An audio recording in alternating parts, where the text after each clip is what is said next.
Sa puntong ito, balikan po natin ang ulat ng ating kasamang si George Bandola tungkol sa seguridad sa APEC Summit. George?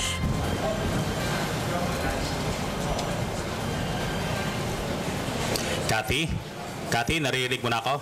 Ayan. Go ahead, George. At actually, kanina nga ay nagkaroon ng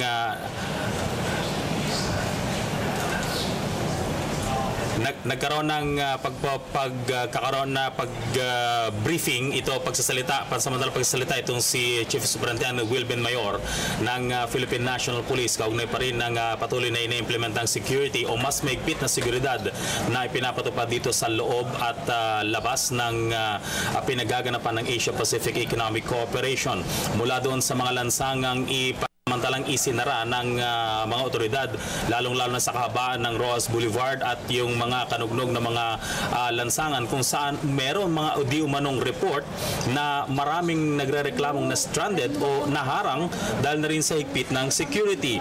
Gayunman, humingi na ng pasensya itong si General Mayor sa pagsasabing kung meron mga naabala o mga naantala sa kanilang mga tutunguhin dahil na rin sa mahigpit na seguridad na ipinapatupad dito po sa nangyayaring APEC ay ipagpaumanhin muna pansamantala. Samantala, wala pong intelligence report ang APEC Security Task Force na maaaring mangyari sa bansa ang kahalintulad ng nangyaring pag-atake sa Paris, France. Sa kanyang security update briefing, sinabi nitong si Mayor na walang magiging adjustment ang security preparations para sa APEC Economic Leaders Meeting dahil lamang sa nangyaring Paris attack. Wala ring contingent o delegates ang humiling ng mas mahigpit na security detail. Gayunman, pagtitiyak ni Mayor, nakahanda ang task group na binubuo ng security and disaster personnel mula sa 20 government agencies sa anumang pangyayari, maging ito man ay APEC-related o hindi. Paglilinaw din ni Mayor na bagamat nag-pull out ang PNP ng tropa mula sa Region 4, 6, and 7 patungo sa Metro Manila para mag-augment ng pwersa, hindi naman di umano na isasakripisyo ang seguridad sa mga lugar na ito, lalo na sa mga probinsya.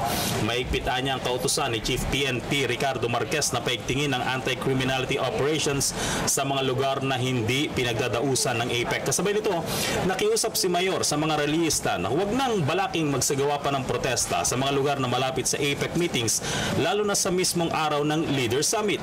Bagamat nasa kanilang karapatan niya, sigurado naman ito na walang i-isyong permit to rally ang mga LGU upang hindi makasagabal sa mga mahalagang pag-uusap. Tiniyak din ni Mayor na kung maaari magsasagawa ng pag-aresto ang mga otoridad kung kinakailangan dahil mahigpit nga ang seguridad na kanilang i-implementa. Narito ang ilan sa mga pahayag ni General Mayor. We're sticking to the original operational plan. As we have said before, that all contingencies has already been considered. The basic question to be answered during the meeting, on the past meetings that we had, is what if these things happen? That means that all appropriate response to any situation has been deliberated, evaluated, examined, and all actions of the different agencies will already considered. However, as the main event comes near, please expect that our troops, especially the members of the security task forces, will be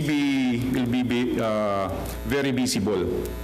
There will be some patrols that will be conducted by the Philippine National Police as lead agency and will be supported by the Armed Forces of the Philippines.